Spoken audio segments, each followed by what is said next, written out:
Hi guys, welcome to the Revive Stronger podcast. I'm your host as always, Steve Hall, and I am joined by James Hoffmann. I think this is the third or fourth time James has been on the podcast. I always love having James on. He is a great talker and just fun to talk to. And if you don't know James, which I imagine most of you do, he has a PhD in sport physiology and is a coach for Renaissance periodization and does loads of work with them. Hopefully some of you have the ebooks or even the audiobook that is now available. And his area of speciality is really kind of recovery. That is an area that James knows inside and out really, really well.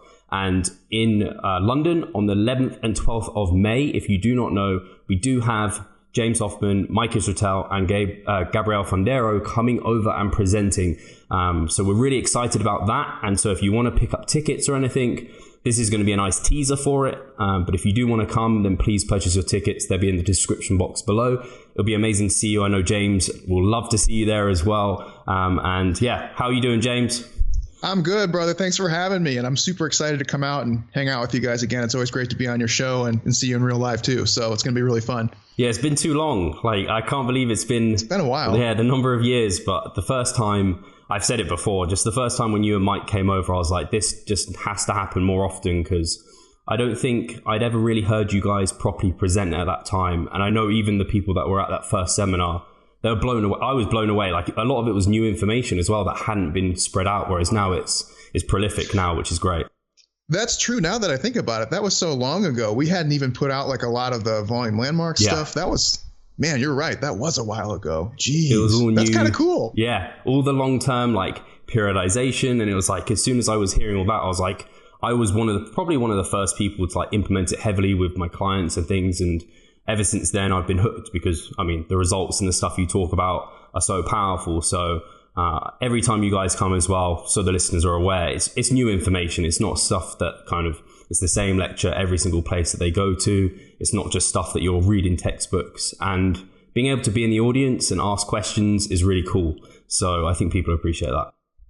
Well, it's really cool for me because, you know, sometimes because Mike and I have such a similar background, we kind of get the echo chamber effect where he'll say something and I don't like maybe totally disagree. And so we kind of have to like ping pong a little bit. And then we see somebody like yourself pay those ideas forward where we say, hey, volume landmarks are important. And then him and I kind of are like, yeah, that makes sense. But we're not sure if other people get it. And then we see like what you're putting out with Revive Stronger and all your content. We're like, oh, okay, cool. This does make sense. Other people are using it. Other people are finding it to be helpful. So that's like really enriching for me too, is when I see like somebody like yourself saying like making the infographics or saying like, here's what we did. That's like really, I don't know, just kind of like when I see that, it really makes me feel good.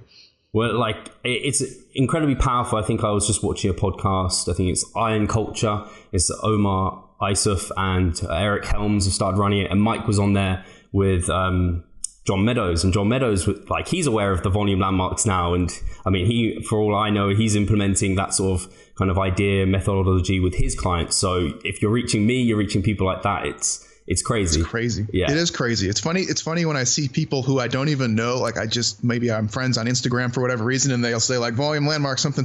I'm like, that wasn't even a thing but a few years ago. Yeah. You know, so it's a treat. Cool. So today, obviously, when James comes over, he's going to be touching on a lot of things recovery-based training and things around hypertrophy physique athletes. And that's what this podcast is all about. And so to give you a bit of a teaser and to really just showcase James's knowledge, because he's a really, really smart guy, we're going to be going over some questions that have been submitted. So we had actually the first one I wanted to ask was from Brett Freeman. And he asked over on Facebook asking, what approaches to recovery have you changed in the last 6 to 12 months and why? I thought that was quite a cool one. That is a really good one. The last 6 to 12 months, a couple things that I've changed. One thing that I've been messing around with, and this is maybe not a recovery one per se, maybe a training one, or maybe a little bit of both, is modifying my mesocycle lengths a little bit more strategically with my training goals. So for example, I'll know that for physique related training, which I know is the big basis of your clients and followers, for me, it's like 4 weeks up, 1 week down. That's all I can do. I've tried to do the 5 and 1. I've tried to do the 6 and 1. It's just not going to happen. Right. So I know that that's like rock solid. But I also know that when I transition to strength mesocycle, so I usually will run like a hypertrophy macro and then follow it up with the strength macro. When I switch over to strength, I cannot do that 4-in-1 anymore. I have to be a little bit more careful and have to switch to 3-in-1s. So just being more cognizant of not just following the same kind of lockstep routine for all of your training goals is important. Even something silly like mesocycle length can play a huge role. So for strength, I'll do 3-in-1s. Other things, I started becoming a little bit more cognizant of auto-regulating my rest days, which has been really helpful. So I usually follow a 6-day training split. And I used to do it very rigidly, as most people do, which is, I still think is a good idea. Like you have the same training days at the same times, For me, I just started auto-regulating my rest day. And that actually has been super massively helpful for me. Just as someone who is in touch with a lot of these things, I can make that decision call very well, but I can also free up my schedule to do more work stuff, or if I wanted to go take a hike or something for just mental recovery or something like that. That's been really good for me. But you do have to be careful, because you can get into the problem of not taking enough rest, where you actually just do 6 days, repeat, 6 days, repeat kind of problem. Right. Or you can find convenient excuses like, oh, today I got to go to Costco, and I can't train today. It's like, no, that's bullshit. You can still do both. But those are things that I've been doing lately. One thing I have been kind of looking into, which I haven't had a lot of hands-on time with, is some of the systems like the Whoop system and some of the other kind of monitoring tools available. It's something that I'm interested in. I haven't really played around with. I would like to play around with, and I know one of my colleagues has.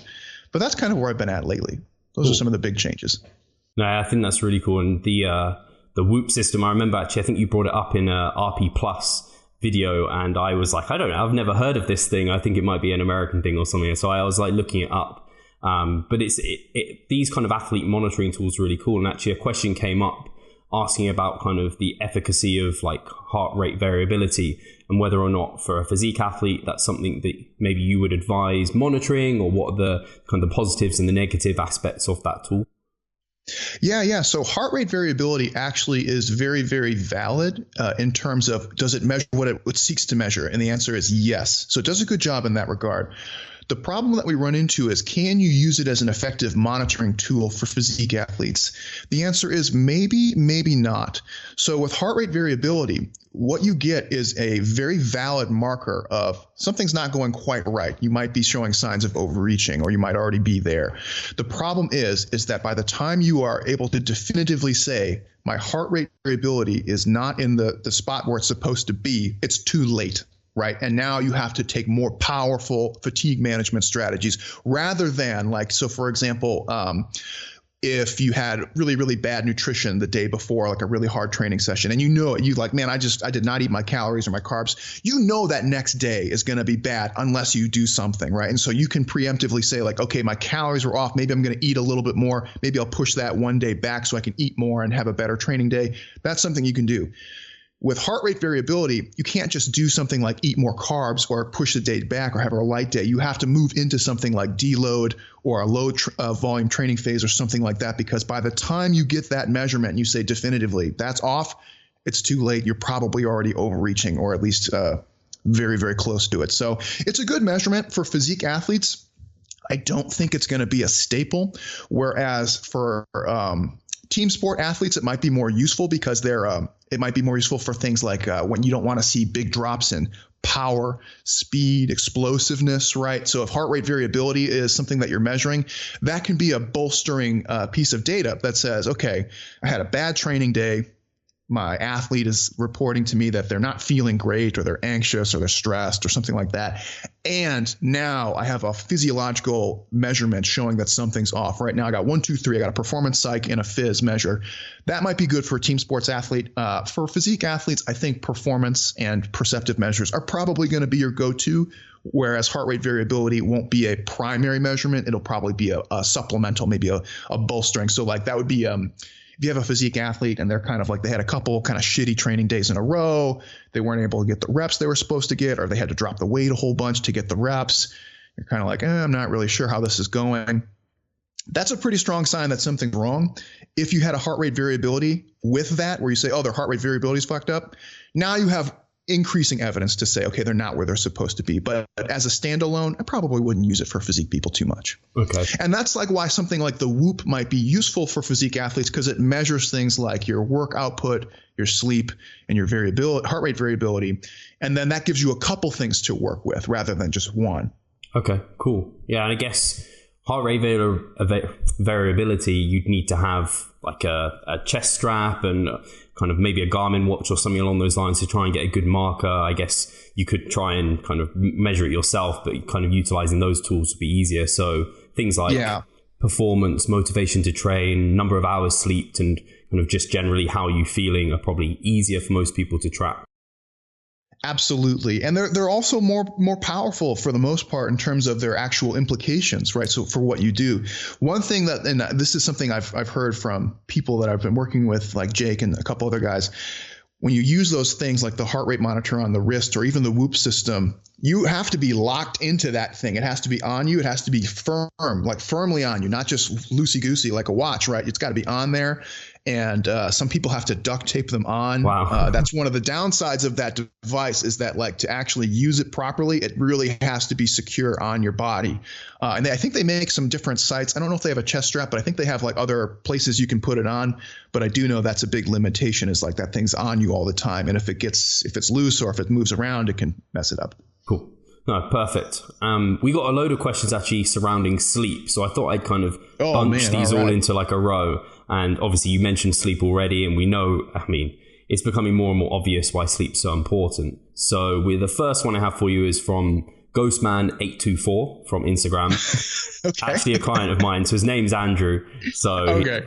The name, is he pasty? Is that why is Ghostman? He actually is pasty, so I think that might be why. He'll probably tell me now. So he asked, how bad is waking up a few times in the night to go for a pee? Not bad. Not bad if it's just something that happens kind of incidentally. If it's one of those things where you wake up like all the time, every night, what I would say is you might want to think about altering your like hydration and eating habits before bedtime so that that's not quite so disruptive. So like, for example, I have that problem. I know that like with my casein shake before bedtime, so I always make a casein shake. I know there's a threshold about how much water I can use, where if I go above a certain amount, I'm going to wake up and have to pee. And that's annoying, and it disrupts my sleep a little bit. So that's something that I've been more conscious of. And if you have a lot of, like, let's say you train in the evening and maybe you have a lot of food in the evening, maybe like you're having fruits and whole grains and some other stuff, that's just a lot of liquid you're going to end up taking indirectly just from food. So you might want to choose some like less like water-based sources like fruits and stuff if you're really finding that you have to pee a lot in the night. How big of a deal is it? Not bad. Like if you get up and you go pee and you're able to go right back to sleep, usually not a huge deal. If it's one of those things where like you're laying there restless because you have to pee, but it hasn't quite registered in your brain yet, where you're kind of just just going back and forth. I know I get like that. Do you ever feel that way? Like you have to pee and you can't sleep and you can't figure it out. And then yeah. And then you realize like, oh, I just got to go pee. Right. So that's no good. Or if you go pee and then you're like wide awake because you had gotten up and moved around, that's no good. But for the most part, like if you're able to pee and then go back to sleep and you wake up feeling mostly restful, it's not a big deal. I know, James, I don't know if you've had experience with clients when maybe if they've been a contest prep client or they've been dieting a long time. Because for me, when I was in prep, like waking up 6 times a night regularly probably wasn't kind of odd. Oh, yeah. No, but that's like you're also in like, in those situations, you're in a suboptimal thing and you know that's just going to be part of the deal at that point. It's not great, but man, physique people they do all sorts of crazy shit. Yeah, the body's just not happy at that time. Yeah, no. Yeah, it's usually not a big deal. Like some people, I know like Mike has mentioned to me a couple times that he like goes pee like 2 or 3 times per night. For me, that would be like really disruptive. For him, it doesn't seem to bother him too much. Cool. No, great answer. So the next question actually relating to, you talked about your casein shake before bed. And there was a question from Mackinaud who has asked protein pre-bed. Is there any kind of evidence for it negatively impacting sleep? I think this comes from the idea about kind of circadian rhythms and eating a lot before bed. I think it's become more widely spread that could potentially impact sleep quality.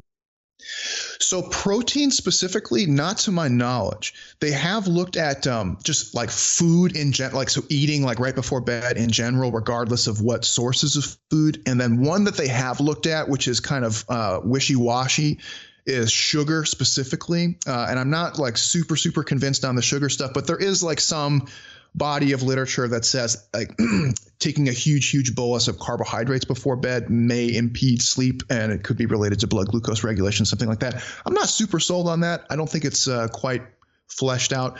But there is some evidence that says, yeah, some people are more sensitive to eating a big chunk of food before bedtime.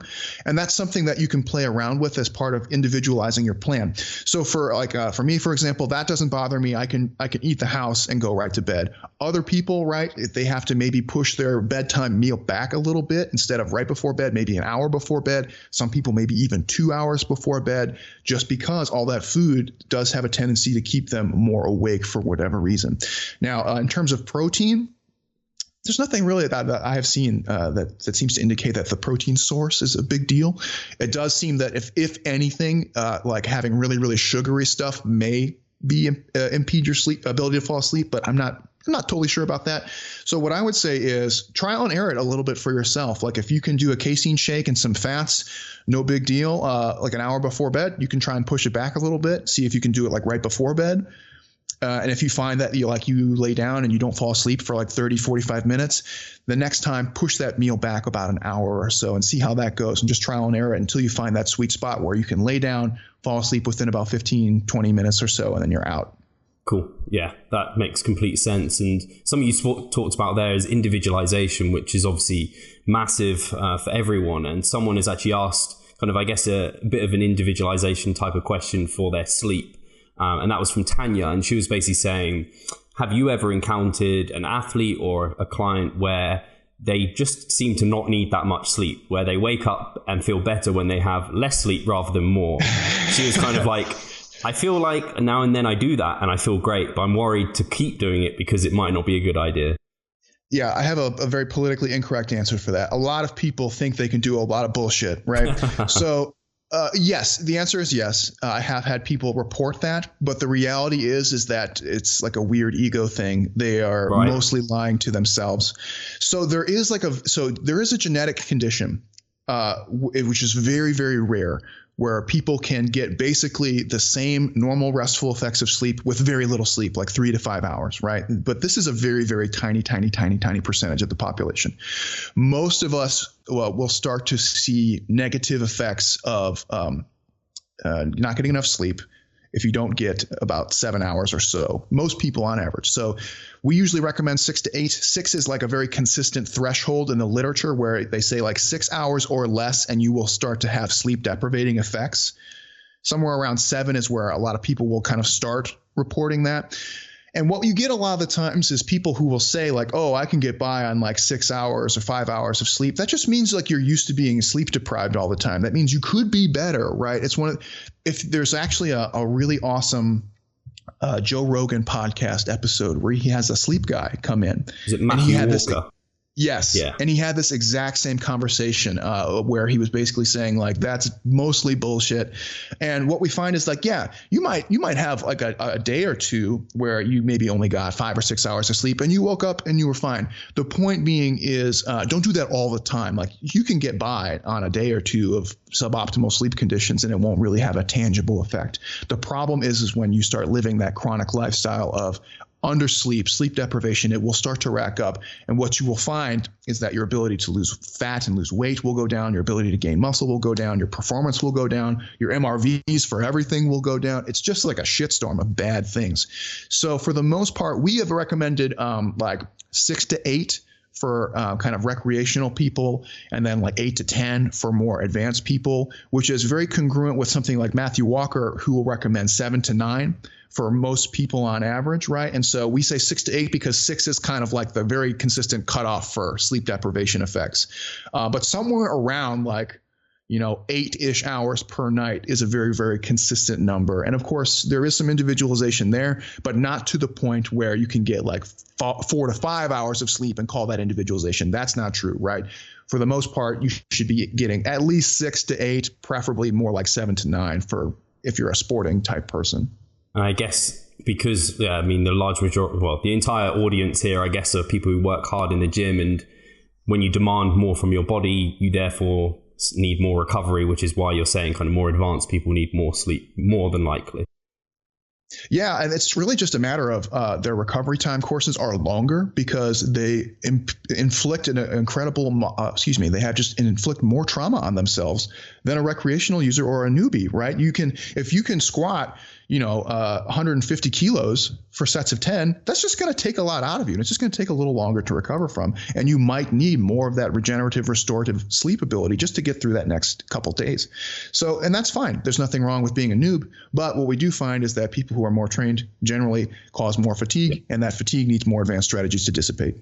Nice. And on the same sort of kind of lines, Jay Pedro has said, so if he misses a night of sleep, or he says he misses a night of sleep, but that sounds pretty horrific. So maybe just a poor night of sleep. Basically said, should he train like the following day if he knows he's had poor sleep the night before, or is there other strategies? What would you advise there, James? That's a tough one. It's a really good question. Should you train when you know you had shit sleep? It's one of those things where like that would be a direct indicator, like we said before, about like the poor nutrition the day before. Like, that next session, if you were going to look at it in probabilities, like it's probably not going to go great, right? Even if it's not the worst training session, even if you're able to hit kind of your minimum reps in all of your sets, it's not going to be the greatest one. So that's a judgment call, right? Like if you can auto-regulate within your program, that's what I would recommend. So if you had like a real shit night of sleep and you're like, dude, I don't know about this next training session, push it back a day or take a light session, and then you can get back to normal training on the next day. For physique athletes, I think, and I don't want to, this is not meant to sound degrading in any way. This is just the way it is. I think you can work through that problem more than your kind of traditional like team sports style athletes, right? Why is that? Well, because if you're a weightlifter or a rugby player, a football player, any of those things, the intensity of your session is what's really driving the gains, right? Making you stronger or more powerful. You need to hit a threshold of intensity in order for that overload to be met. For physique athletes, the amount of intensity that you actually need is relatively low, so long as you can hit kind of like a really minimum check mark number. And then after that, it's all volume. And even then, you can actually just lower the intensity a little bit to get more volume, and the effects are probably pretty damn equivocal. So what I would say, if you are a more sporting like team sports, track and field, weightlifting, powerlifting type athlete, it might be worth delaying that next session or taking a light session on that day and then doing a normal session later. For physique athletes, you can make the judgment call. It's probably better to auto-regulate a little bit, maybe move it back if you can. If you can't, it might not be the biggest deal in the world so long as you can get that volume in. And the intensity, again, maybe not be a limiting factor for physique, so not a big deal. Yeah, I really like that answer. And I think it's funny because you talk about how obviously the relative intensity, you just need to kind of tick it off. It doesn't have to be something that's super hardcore, but a lot of bodybuilders would not be able to do that. They'd probably drive themselves into the ground via training. It's understandable, right? Because it's kind of like an ego thing where you got to take the weight off the bar and you're like, am I getting weaker? It's like, no, you're not getting weaker. You just have a shit day. And like, you can still make a great session out of this, right? But it's hard. And it's hard for me too, right? Nobody wants to like take the weight down, but it's not a big deal. So we've covered all the sleeping questions, which is awesome. The next question we have is from Jason Tucker. And he has asked, can someone be under-recovered in a certain muscle group without soreness? Yes, absolutely. Soreness is a good indicator of kind of just the general status of that muscle, right? So if you go and do a bunch of stiff-legged deadlifts and your hamstrings are fucked, right? Should you go and sprint the next day?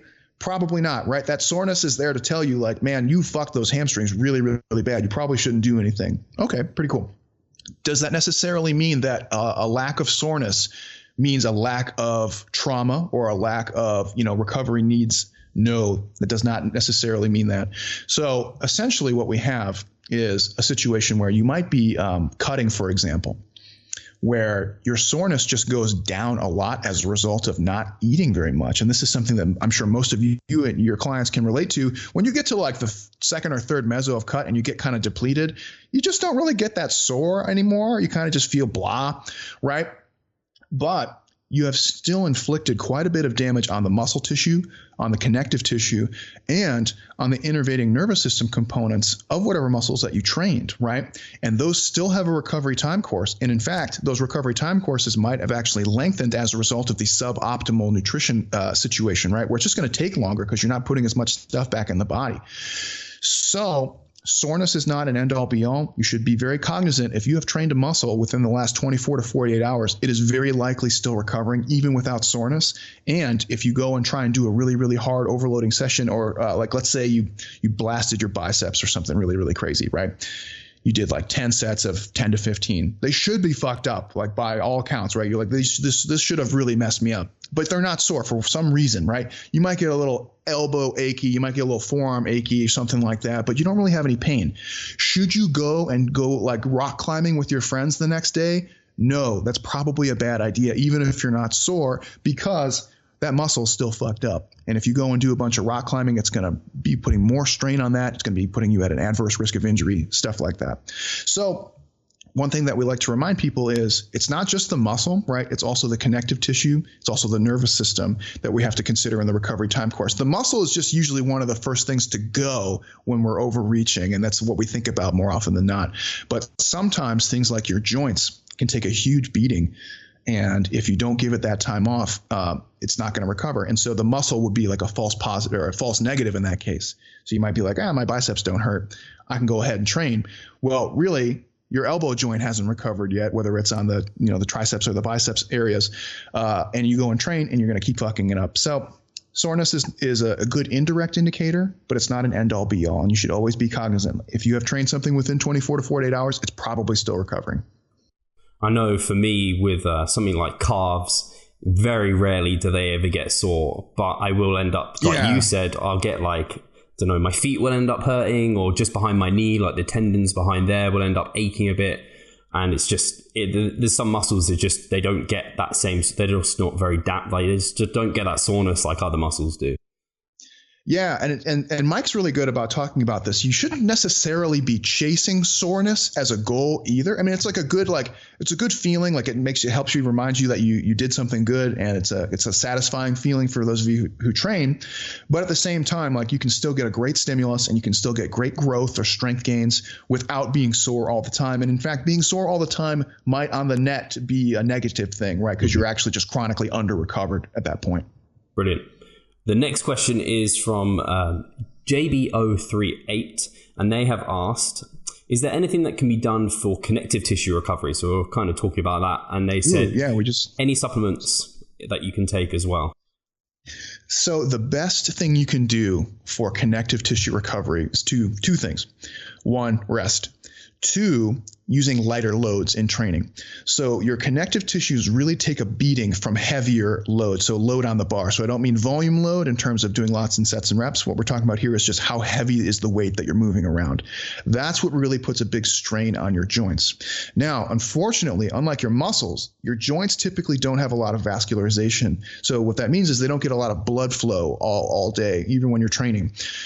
What that also means is that the recovery time courses can be a bit longer sometimes when they get really messed up. So there's no supplement that can really help joints that are in bad shape in terms of like, can you take glucosamine, chondroitin, that kind of stuff. That's okay, like on a daily basis. I would say it's probably not worth the money unless you have like chronic joint issues. For the most part, if you're having joint problems, the first thing you need to think about is giving those areas rest. And that might mean either just taking complete rest or finding alternative movements that don't cause that same joint pain, right? So for example, if you are doing underhand pull-ups and you're just like, man, I'm just getting elbow tendonitis from this fucking underhand pull-ups, try something else. Try narrow grip, try overhand, try wide grip, try doing some pullovers, try doing some different row variations, right? At that point, whatever you're doing in that underhand movement is causing that to be inflamed, and you need to give it a break. Try and find something else to work around it that you can do pain-free. If you can't do anything pain-free, at that point, you might have to just give it a rest or work with much, much lighter weights, doing like really, really high rep ranges, maybe like 10 to 30 or like kind of metabolite style training. That will really actually help increase flow to the area because you get that huge pumping effect, and the loads are so low it won't cause a lot of joint flare-ups. So the big thing again with the joints is how much weight is on the bar. That's really going to cause joint issues to start coming to light. Rest is usually the first, using lighter loads. And then if you need to think about supplementing with something else, that's okay. But at that point, I would go to your doctor or PT and say like, hey, I'm really having a bunch of like knee or elbow problems. Is there something I should be doing? Should I be getting like a cortisol shot or, something like that? I know, Steve, you probably feel the same way, but like the supplement stuff is more often than not kind of a waste. I mean, there's a few things out there that are really good, but the effect sizes are really, really tiny. So with this stuff, usually what people are trying to do is like, okay, I have like my elbow's been fucked up for a while. I don't want to deal with the real problem. I know what the real problem is. The real problem is that like I need to take a break from all the benching, or I need to do some variation in my benching. They just don't want to do that, right? They're like, what can I do to keep doing what I'm doing and make this go away? Which is an understandable thought, but it's not going to get the job done. So taking a supplement is usually not going to be powerful enough to fix any of those problems. It's usually got to be back to the drawing board, volume landmarks type situation. All right, I've exceeded my fucking joint MRV. I got to figure out a way around this. Yeah, I'd like to talk a bit more about supplementation actually, because I am exactly along the same lines of you. And I think I recently saw RP Strength over on Facebook put out like their top 5 fat loss supplements or something. As like creatine, caffeine, protein powders and carb powders. Anything else, there's not sufficient research to back them up. Yeah, man.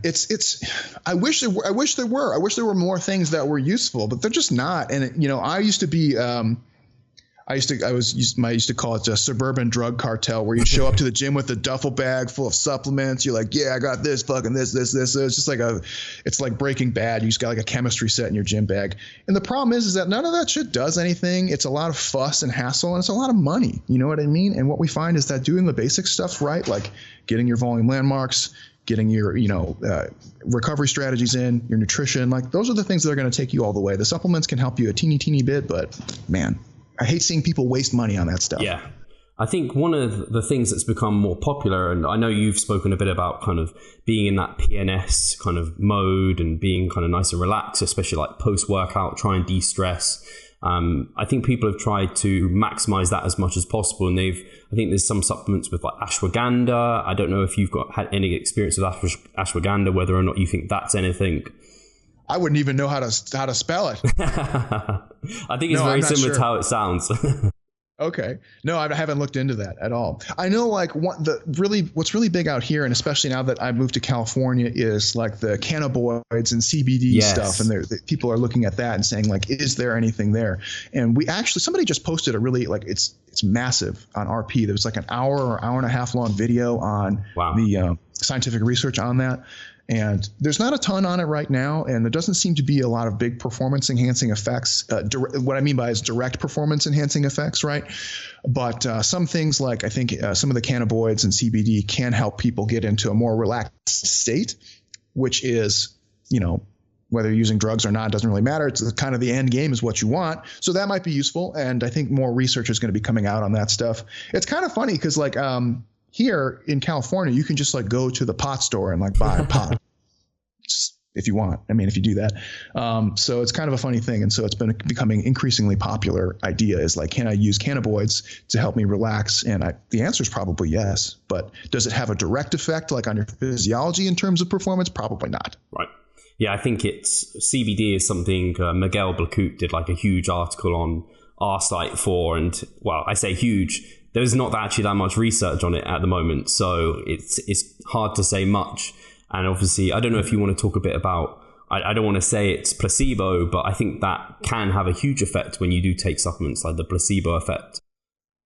Yeah, this is where you get, so there's, I've always said this and I stand by it now. This is a great example of this saying is there's a science to training and there's an art to coaching. The placebo effect is one of the most powerful effects that you can elicit, whether it's right or wrong.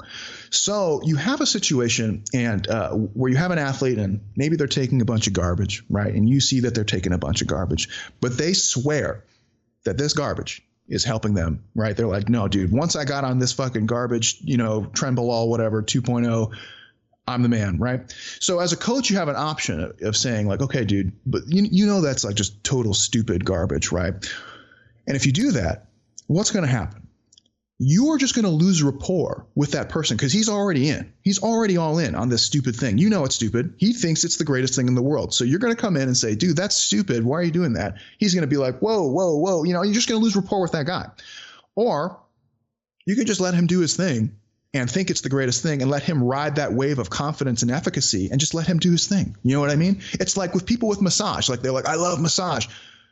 Keep doing, I can say it's dumb all day, but if it makes you feel like it's working, keep doing it. That's the art of coaching, right? Because if I take that away, now I'm actually disrupting part of their training regime, and I'm losing points with my athlete at that point.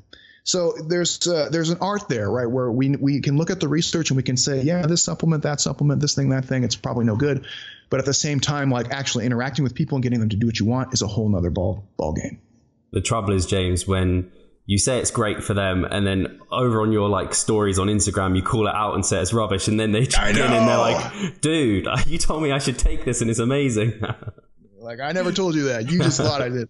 Yeah, no, it's a hard balance to strike. And it's one of those where you can say, hey, if you want to have a conversation about this, let me know. But at the same time, like, you have to weigh the pros and cons of disrupting their kind of style and routine. And you have to make sure that you're on a level with them, that you can bring those things up and they won't take offense, or you won't lose stock with them, right? They can come to you and say, Steve, what do you think about Ashwagandha? And you can say, I don't think it's that great. And they can go, oh, okay, maybe I'll reevaluate my position on this, right? I think more often than not, when you come in guns blazing, like pew, pew, pew, pew, pew, hey, stupid, you just end up losing points with people, or you take them out of the element that has led to them being successful. So. Absolutely. I think that's really, really solid. So in terms of the next question, that is from Milo Wolf, and he is asking about compassionate touching, and basically just wanted to know how big of a factor really is that? Like, how powerful can compassionate touching be? Not that powerful.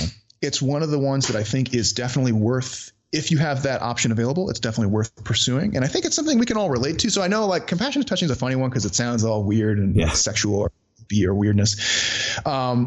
It's one of the ones, like, if you've ever gotten like a nice like shoulder rub or like a head rub from somebody, or somebody who's like massaged your thigh when you were watching the TV on the couch, like something like that, right?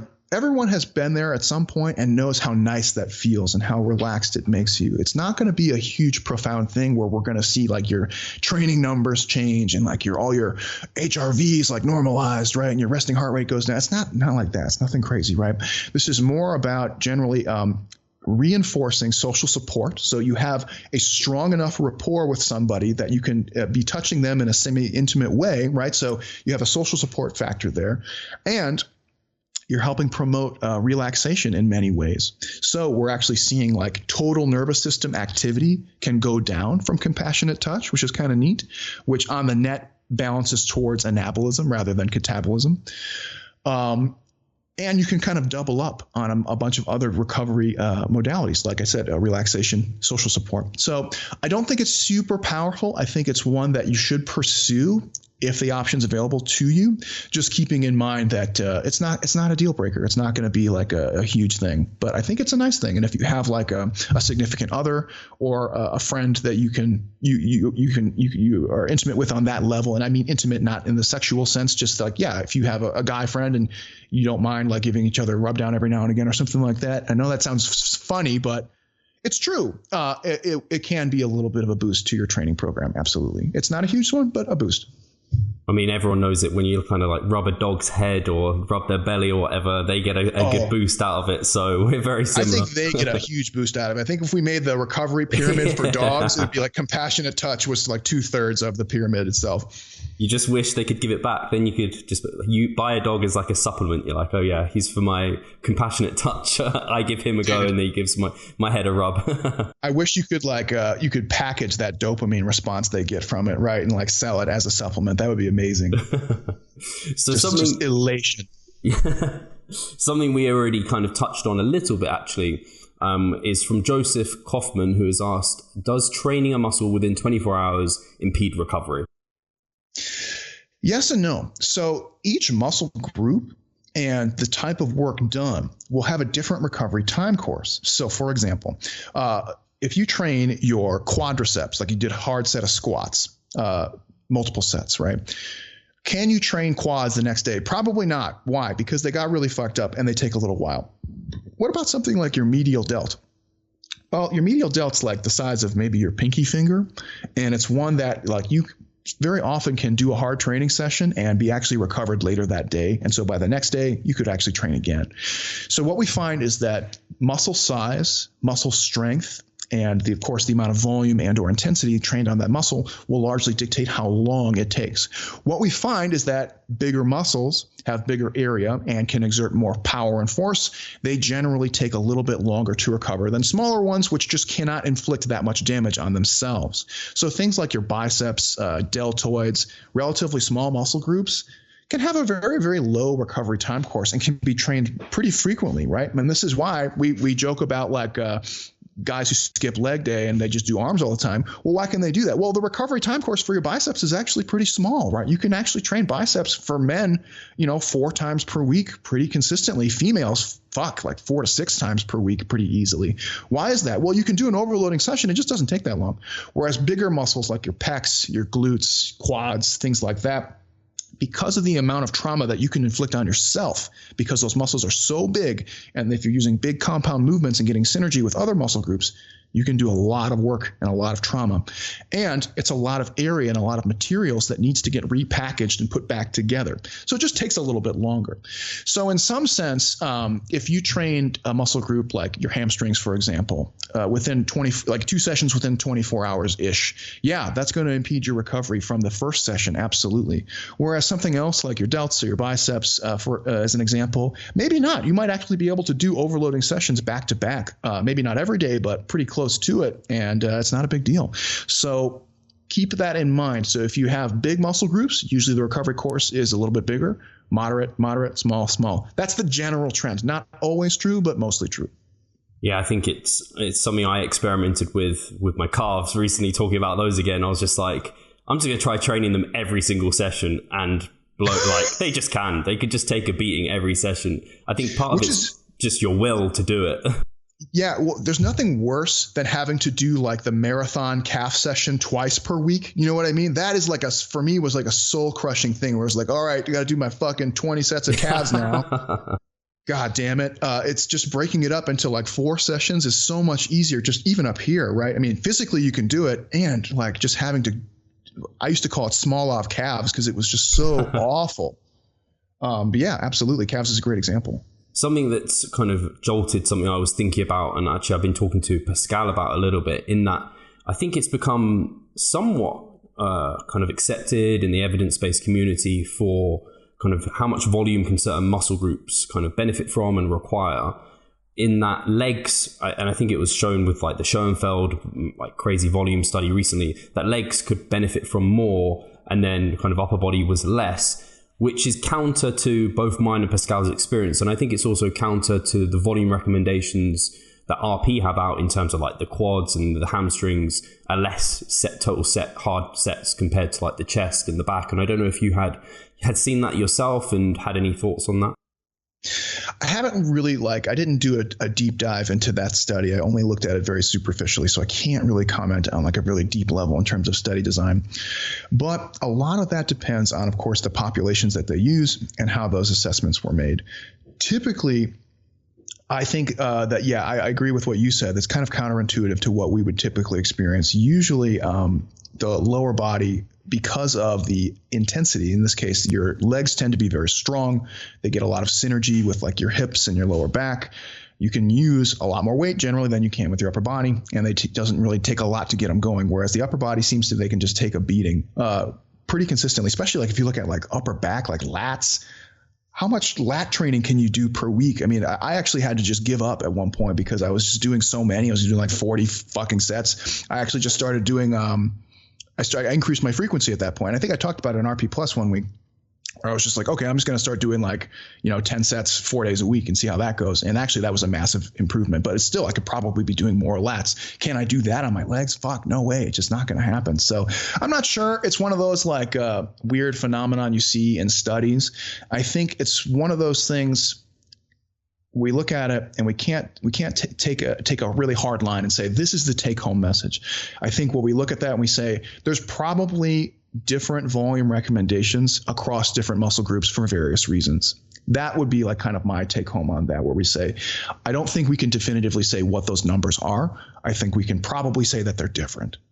And I think for me personally anyway, and I think for a lot of people, you can kind of, if you're auto-regulating it, if you're like if you're starting off with low numbers and then you're assessing how much you might be able to get away with, then you might find that you're not similar to those numbers or you're completely different. And that's, you always say, and Mike says, like, you put out these numbers and their ranges a lot of the time, but you got to find your own landmark. Yeah, it's like literally the numbers we put out there as like guidelines is like it's like a dartboard, right? Where you just got to throw the dart and hope that it sticks on the board, and then after that you got to figure it out for yourself, right? So for relatively untrained females, like they're going to be either at the very top end of those ranges or even beyond some of those ranges, right? Whereas advanced males, like who are been training for 15 plus years, who are very strong and muscled, right? They're going to be probably on the bottom end of that, or maybe even in a different range altogether, right? So there's a huge individualization factor there. So just think, like I said, think of those as like a dartboard to get you started. Like all you got to do is throw the dart and hope it sticks, and then go from there, and then make your own adjustments. And something else along those lines, I think would be really interesting to hear your take on it, James, is kind of the exercises, like counting volume can be quite difficult at times because, for example, you could probably do maybe, I don't know, you could easily do over 20 sets of leg extensions probably for the quads. You're not doing 20 sets of squats. So I don't know if, obviously, like for me personally, I probably can do 2 sets in my first week of like heavy squats along with a small amount of additional work. And my quads are sore again for like half a week. Whereas if I did like Smith machine squats or even leg press, I couldn't do that little and still see that response. I don't know if you want to talk a bit about that and sometimes like bang for buck exercises in that kind of regard. Yeah. So Mike has been trying to kind of formalize some of these ideas, and a couple terms he's thrown out lately, which I think are really nice, are stimulus to fatigue ratio, as well as efficiency, right? So stimulus to fatigue ratio basically in this context deals with how much growth are you getting from a movement relative to how much fatigue you are generating from that movement, right? So in a bodybuilding context, a really poor example might be a deadlift, right? Where you're going to get some growth from a deadlift, but the amount of fatigue you generate at the same time kind of outweighs how much growth you're getting comparatively. Whereas something else like a stiff-legged deadlift or maybe like a 45-degree back raise in terms of glute and hamstring development is a much more favorable trade-off in terms of stimulus to fatigue ratio, because you're really training that muscle hard. It's getting a great growth, and it's not systemically taxing you to the point where you can't do anything else, right? So that's good there. There's also this idea of efficiency, which is basically how much volume do you have to put in to get the same amount of growth, right? And like you said, this is a great example in this idea where high bar squats, you only need like a couple sets to get going, whereas something like a knee extension leg press or Smith machine squat, you might need like 4 or 5 sets to get that same effect, right? So what we would say is that's a poor efficiency example where the high bar squats got you a lot of gains with very little input.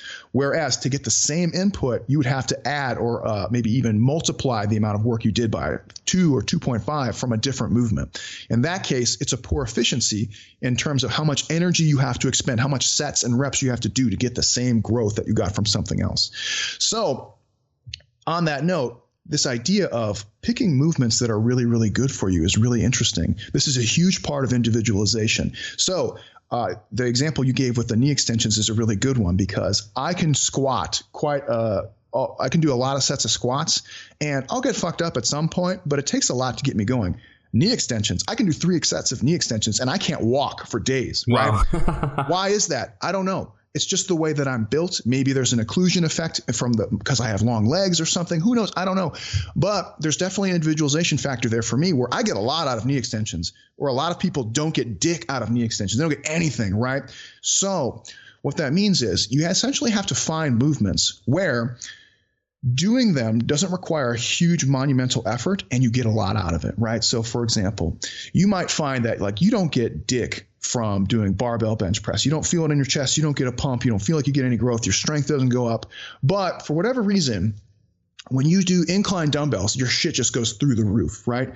That's an example of a good individualization choice in terms of efficiency, where the incline dumbbells, just for whatever reason, whether it's your technique or whether it's your anthropometry or whatever, are just a better movement. You don't have to do very much. You get sore, you get pumped, you get everything, and that's good. So there's there's some kind of general guidelines we can give for some of those things. Like we can say like, okay, barbell movements tend to be really, really good in terms of stimulus to fatigue ratio as well as efficiency. Machines can be really good, but sometimes their efficiency is lower because you have to do a lot of them to get the same effect, But ultimately, it's a lot of trial and error. You have to go try these movements, try them for different, not just once, try them for whole mesocycles at a time, right. See how it goes, and then go from there. So, a couple just like personal examples, and I don't like to use anecdote, but just to drive home this idea of individualization, right? I know for me, close grip underhand pull-ups is one of the few things where I will feel anything in my lats, like period.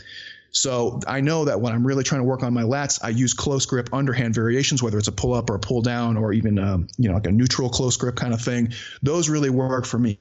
I also know that wide grip bench, because I have gigantic Stretch Armstrong arms, does tend to work really, really well for me if I want to develop my pecs, whereas like medium and close grip, I don't really get a ton of pec out of it. Those wide grip really works well for me. So those are movements that I go to when I'm really trying to develop those areas. Likewise, the knee extensions, like those fuck me up in a way that I just cannot describe. I can't walk. I'm fucked up for days. I know that I can just do a reasonable amount of squats, and I can put in a very low amount of knee extensions, and I'll get a lot of quad growth out of it for whatever reason. Everyone will have to figure out what those movements are for themselves. You can't just say like, oh, James said knee extensions, right? No, that might not be true at all for you. But what you want to see is essentially, if we're talking about volume landmarks, something that gets you all of the kind of the ghetto MEV estimators with actual very, very low MEV numbers, right? So like Steve said, he might only do 2 sets of squats and get good pumps, good strength, good soreness, all that stuff. That's ideal. That's exactly what you want. You want to be able to do like 2 or 3 sets on week 1, hit all the ghetto MEV estimates, and then you are able to progress all the way up to what is a very reasonable MRV. That's like the golden zone of in terms of exercise selection. What you don't want is to start something where you have to do like 6 to 8 sets to get anything out of it, right? So if you go and you're like, okay, today I'm working on delts, I'm going to go to the delt, schmegma machine, and you just got to sit there all fucking day, like 8 sets to get anything going. That's a waste of your time in terms of efficiency. Whereas doing something else like an upright row or even a dumbbell lateral raise or upright row, you might only need to do like 2 or 3 sets, and you'll already get a huge pump and soreness from that. That's the idea there. So you want to find exercises where you get all of those things like pumps, soreness, progressing in either the volume or the intensity that you can use with very, very low starting numbers, but those numbers are able to expand out to much higher numbers up to what you estimate to be towards your MRV for those movements. Brilliant. Yeah, I really like that. I think as soon as you guys started talking about kind of the ghetto MEV concept, that really helped me on like just in my own sessions kind of think about things a little bit more. And I've started utilizing it with clients, and they're just thinking about exercises more. Where do they get like good mind-muscle connection? What movements are actually good for them? Or like they think they should be able to do squats, and that should be a good movement for them. But when they think about the things you talked about, the pump, the soreness, kind of how much progress they get, there's barely anything. Whereas it might be a leg press for them. So I think that's really helpful. For sure. And the one thing, like, so I'm like, I'm always like the curmudgeon-y old man over here. When clients are saying like, I don't get anything from like a movement that it's hard to argue against. So if a client's like, I don't get anything from high bar squats, you got to give them that stink eye, right? Because you're like, I know that high bar squats on average are good in terms of stimulus to fatigue and good in terms of efficiency. So it makes me think like, what are you doing? I'd be like, send me a video of your squat, because I bet you're doing some stupid ass shit, right? And more often than not, it's not that they're doing something really stupid. I'm just embellishing a little bit, but more often than not, they're doing the movement in a way which might be technically sound. Like you look at it and you're like, okay, there's nothing wrong with this, but they're not doing it in a way that's actually training the targeted muscle groups. They might be relying more heavily like on their posterior chain or their upper back muscles to kind of up the squat up, rather than letting their knees displace forward and really working on the quads or something like along those lines. And that's where you have to kind of, when we joke about this on RP Plus, you got to shit test your technique. Yeah. If you're doing a movement that's generally scores high on those things and you're seemingly getting nothing out of it, you might have to really work on that mind-muscle connection, work on your grip placement, foot placement, modify the technique a little bit until you can really feel that muscle working. Like, for example, like even though regular bench press isn't a great movement for me, I know how to bench press to make it a good movement. You know what I mean? Yeah. I know that there are better choices for me, but I know that I can modify any technique to meet my individual needs. So always be skeptical of yourself, when you think like, oh, this is just a bad movement for me. Shit test it first. Give it 1 or 2 mesocycles. Modify the technique until you can try and get a good mind-muscle connection, all that stuff. And then if you run it for 2 mesos and you're like, this movement sucks, it sucks, it's not for you, move on to a new one, and that's fine. Yeah, I think I can completely even give an example myself for high bar squats. Not that they've ever been bad for me, but there was a time where I was getting pretty heavy in terms of loads on the bar, and they started beating up my hips and like my knees, and not so much getting so much in my quads. And I just found I was kind of almost dive bombing them a little bit and not controlling things as well as I should. And as soon as I went to controlling the entire movement, not using the stretch reflex to a large degree at all, they just became a really great movement again. It's a brilliant example. And that's something that like you get into that movement training mindset where you're like, okay, I have this weight, I have this many reps, I just got to like fucking blast through this, right? But for physique training, no, it's like each one of those reps counts and you got to make the most of it. So that's an awesome example. Cool. So actually, to ask, I'm not going to ask any more questions. The other thing I wanted to ask about was in terms of the stimulus to fatigue ratio. I'd love to hear you kind of apply that to the reps in reserve concept, which obviously I think has been like RP's been out there for a while now, but I think you guys really popularized kind of reps in reserve or reps from failure training. So I'd love to hear you talk about that. Yeah. So, when I have worked with athletes in the past, when I was doing more like personal training and strength conditioning stuff, we would usually use a fixed set and rep scheme. That was kind of the go-to. I really started getting more into the reps in reserve or from fail style when I started doing more online stuff. Because when you're coaching somebody in person, you can see like, okay, that last set was all grinders. Like every one of them was one from fail. It was just a horrible grinder set, right? When you're working with somebody remotely, you can't know how close they are to failure or how much relative effort they're putting in. So you have to kind of program it in such a way where they're not either under training all the time or over training all the time. And that's when this reps in reserve thing can be really, really helpful, especially for your online clients. Now, what's really interesting is that the reps in reserve is a measure of relative intensity, and relative intensity can be broken down a number of different ways, like percentage of your 1 rep max, percentage of maximal movement speed. There's a number of ways, but that's just one of them. And reps in reserve basically says, okay, if I was to make a all-out effort and go to failure, right, what would that be? Okay, take that, and now I'm going to back off a certain number of reps, right? So instead of getting 10, which would be 10 would be like gun to my head, had to get all the reps, right? That would be best effort. I say, okay, now we're going to back that up and say, do 1 from failure. So that would be about 9. Do 2 from failure. That would be 8, etc. What that does is ensures that you're kind of, at least for our purposes in physique training, in what we would kind of consider a golden zone of relative intensity, which is roughly somewhere between 5 and you could say 0, but I would say 1 reps in reserve from a maximal effort. Why is that?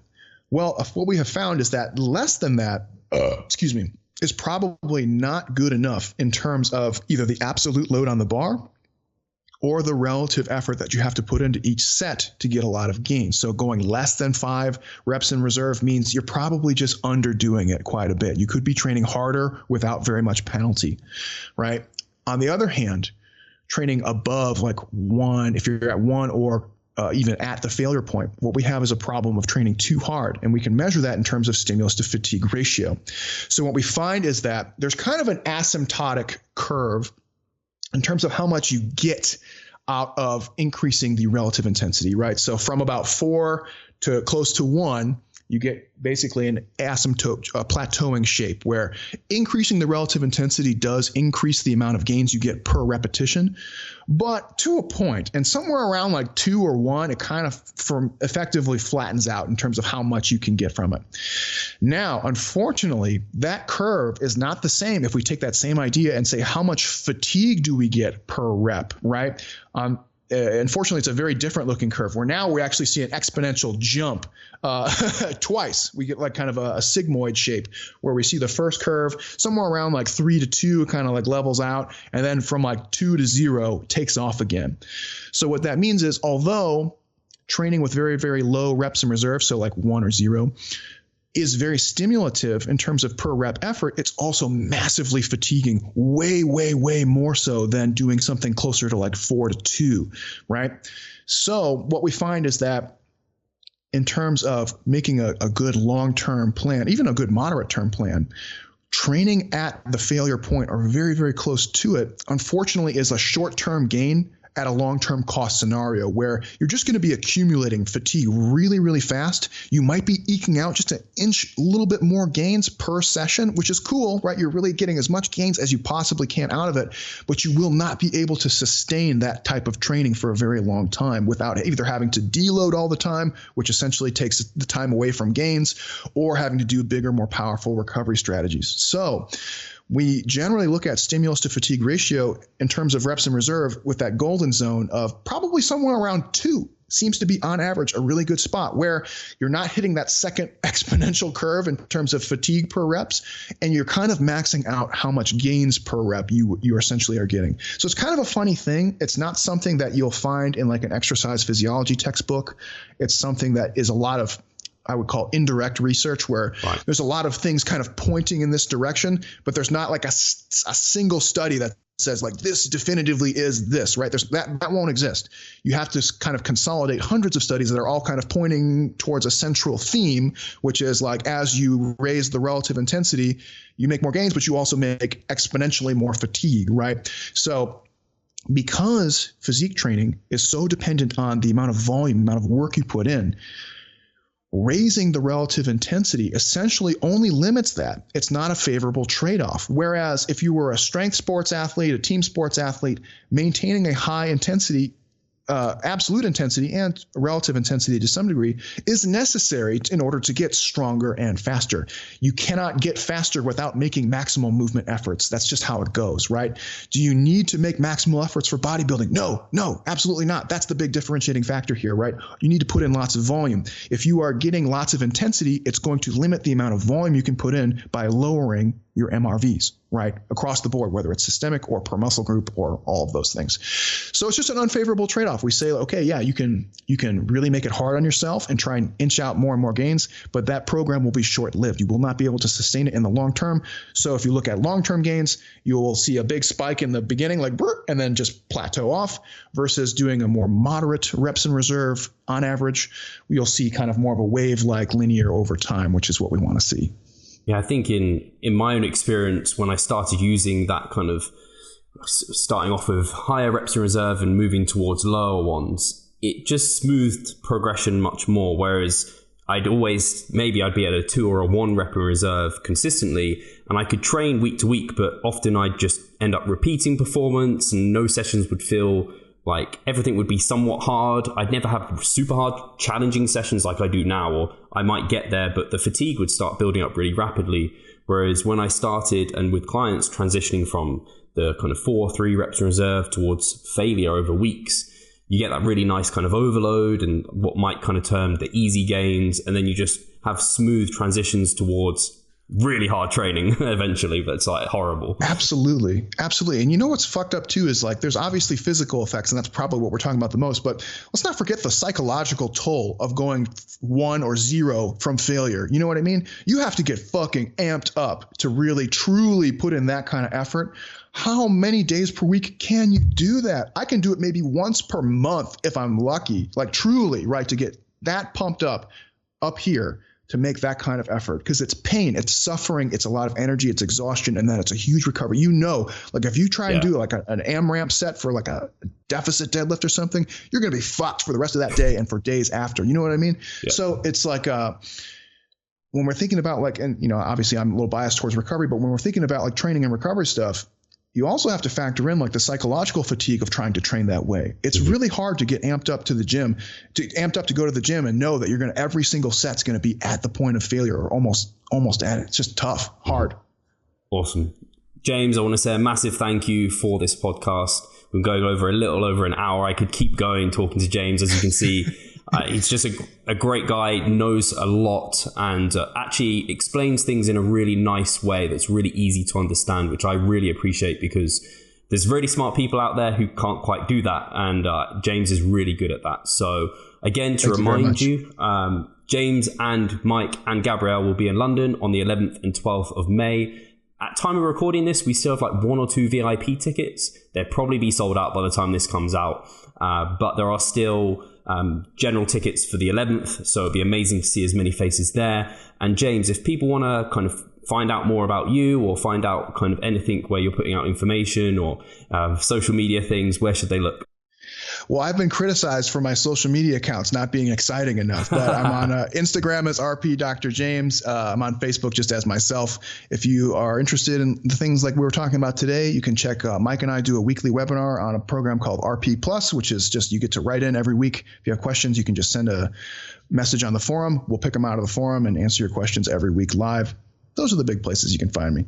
I do know on Instagram you recently shared, I think it was some sort of meme or something, which I found incredibly hilarious, and I had to check out that page. Oh, the gym fuckery one? Yeah. Oh, dude, I was like all day on that page, dude. It's just, for those of you who don't know, check out Gym Fuckery. It's an Instagram page where they just look at people doing dumb shit in the gym. It's amazing. That was hilarious. So again, thank you, James. Thank you everyone for listening, and we will catch you soon. Thanks for having me.